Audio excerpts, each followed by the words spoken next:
What's up, everybody? It's JoJo, your favorite gold coach, and I hope you're all doing well. So, Emongg spectated my gameplay. I'll admit to you that I never thought that was going to happen. I originally submitted it to Emongg just because I thought it would make great content for him, with the idea that gold players are so fucking stupid that they would flame somebody for playing on the high ground, which is almost 100% of the time the superior position.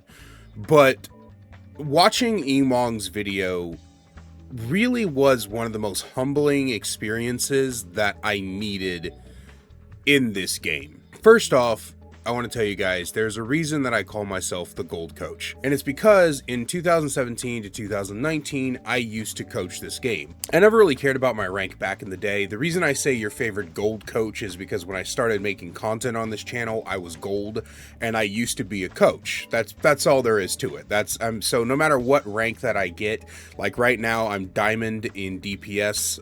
I probably am never going to drop the gold coach moniker. I just think it's funny. But the point is that when I used to coach people back in the day, one of the biggest things that held basically, like, I'd say 90% of the player base back was their ego.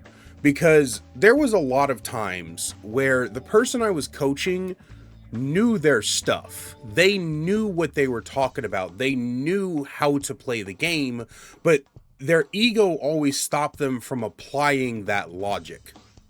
And when I set out on this journey to be Grandmaster by the end of 2026, the one thing that was holding me back was definitely the fact that I have a lot of knowledge about this game.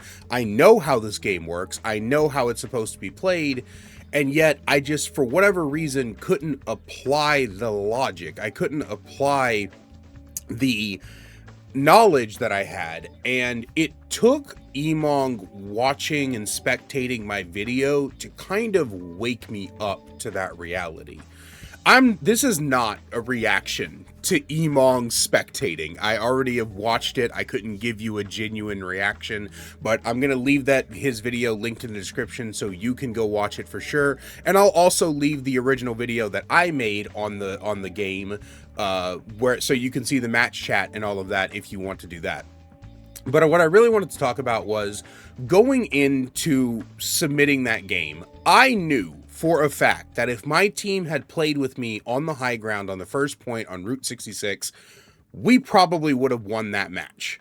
There would have been like a 99% chance we would have won that match at the first point if they had held where I was holding and we had the ability to rotate a little bit better and hold a better positioning. Because on the second point, when most of my team was on the high ground, we were dominating them. We were absolutely destroying them, because the reality of the situation is that gold players suck at looking up.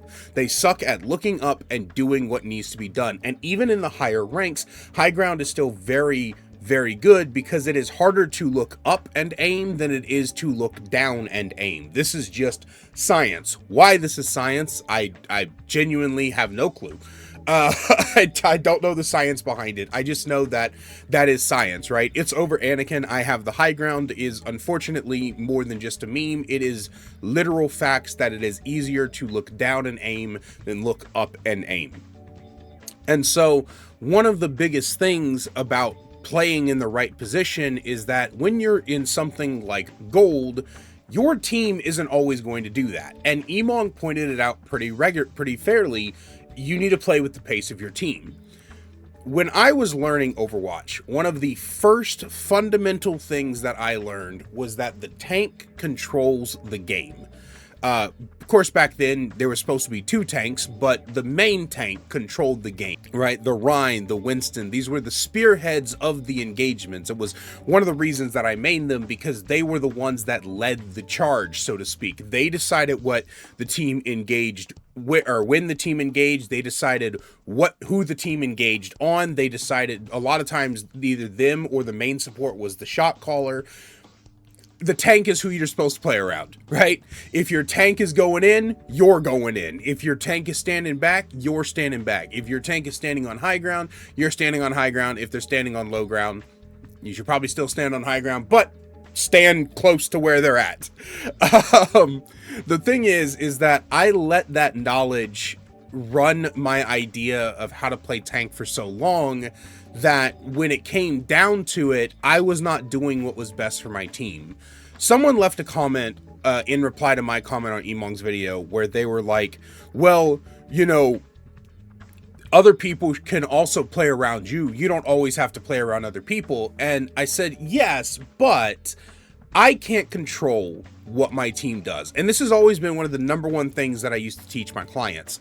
You cannot control what your team does, because when you load into a ranked game, you are loading in with 9 other jackasses that have their own ideas about how to play the game, what should be done at any given time, what the best play is. And there are 2 number 1 rules. Number 1, don't listen to your team. Number 2, adapt to what your team needs. That is how you play this game. That's how you rank up. And that's just consistent, right? I think a lot of people vastly misunderstand that whenever you are trying to rank up in this game, you don't get the luxury of, oh, well, my team's just going to have to figure it out and play with me. Obviously, you can't solve everybody's problems. You can't solve everybody's mistakes. You cannot do any and everything to fix what is happening. What you can do is you can try your best, however. And it's one of those things where I realized that I fell for one of the oldest problems that people had when they're ranking up. See, like I said before in the beginning, I didn't care about my rank until this season. I've almost never cared about my rank, because to me, your rank is not a reflection of your knowledge of the game. People say it is. People often use rank as an insult. Even I will sometimes be like, bro, that's just a metal rank thing to say.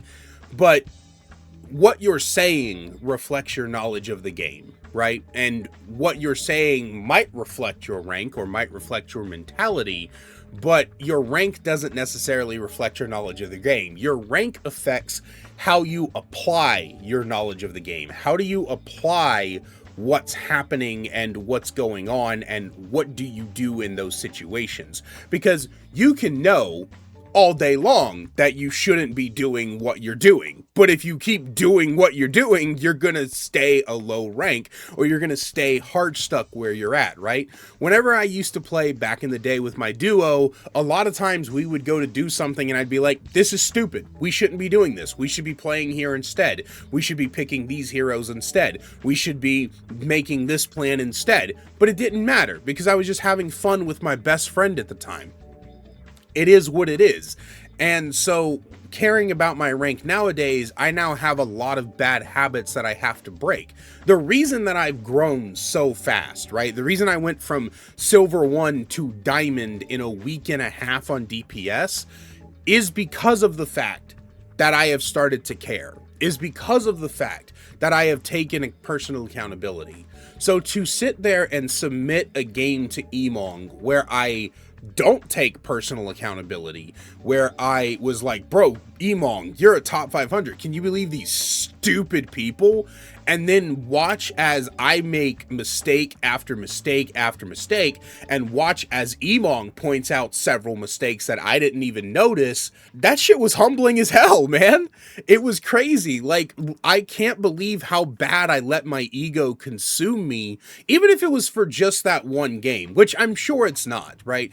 And people who watch me will tell you that I have a tendency to beat myself up a lot. Like, I am like the polar opposite of gaming for hope in that regard. I don't blame my team, like, ever. I'll call them stupid sometimes when they make dumbass suggestions, and occasionally I'll be like, bro, what is my tank doing there? But realistically speaking, 99% of my games, I take, like, full blame for what happens. And I get super mad and super frustrated when things are going badly because I blame myself. I beat myself up all the time. But every once in a while, my ego gets the better of me. And that's just something that I have to be able to keep an eye out on. That is something that I have to look internally and realize, oh my God, you know, I should have been doing this a lot differently. I should have been playing this way a lot better because that, again, like if I were to go back in time to this Route 66 game with the understanding and the perspective that I have now, it would be I would have dropped down. I would have saw where my bastion and everything was, and I would have just dropped down to that corner and held that corner. I hate that fucking corner. I hate that corner. I hold that corner all the time on characters like Orisa or Rhine or something like that, but I should have dropped down and held that corner. And a lot of that came from a combination of not only, you know, high ground is superior when you have range, like Domina has range, but also because I was still new to Domina and I was just playing her the way that you normally play a Sigma, except now you have a shove instead of a rock and you have that crystal instead of a suck, I guess. The point is that I think for me, having Emongg review my footage opened my eyes to go back and review a lot of other times where I was sitting there like I was very full of myself. And I'm not going to say that my decision making was necessarily wrong for what the game is supposed to be, but my decision making was wrong for what my team was doing. And that little wake-up call is something that I hope everybody who wants to rank up comes to, because yes, you may know your stuff. Yes, you may have top 500 level knowledge and understanding of this game, but if you can't apply that knowledge, then why does it matter, right?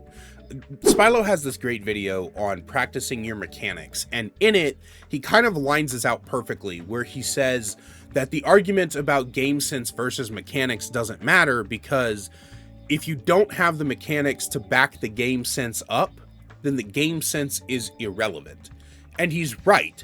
Just because you have the knowledge, you're supposed to be on this angle, on this high ground, in this corner, and, you know, where you're supposed to get free kills, if you don't have the ability to actually aim, then that corner and that angle doesn't matter, right? If you know that you're supposed to play this hero into this hero, for example, then the hero counter doesn't matter if you don't know how to play the hero that you're playing into a counter. This is why I've always said that I would prefer a one trick that's playing the absolute worst hero into this situation than somebody who doesn't know how to play the hero playing their quote-unquote counter to the enemy team. The point is that if you can't apply the logic that you have, then the logic is meaningless. If you can't apply the know-how of the skill, then you never will have the skill. And Emongg's video taught me that, and it was so important to me to listen to that I think for a lot of people, you need to hear it. A lot of people need to hear it. Yes, I believe you. You know what you're talking about. That's great, Jonathan. But if you're not actually learning how to apply what you're talking about, then you're never going to grow out of your rank. And I want to do coaching again in the future, but I'm waiting. I'm waiting until after I hit Grandmaster in at least 2 roles, because I want to make sure that I know how to not only have the knowledge, but apply the knowledge as well, so I can teach people better. So thank you, Emongg, for watching my video. Thank you for humbling me. It was amazing. I was very, very happy to see my game pop up on my subscription feed, and it was very cool to have my eyes opened like that. So I love you guys so much. Please go give Emongg all of the love, and as always, a great big special thank you to my channel members listed on screen now. If you want to find out how to become a channel member today, get awesome perks like seeing videos early, purchase discount codes, and more, then please click that join button down below. I love you guys so much, and I will see you in the next one.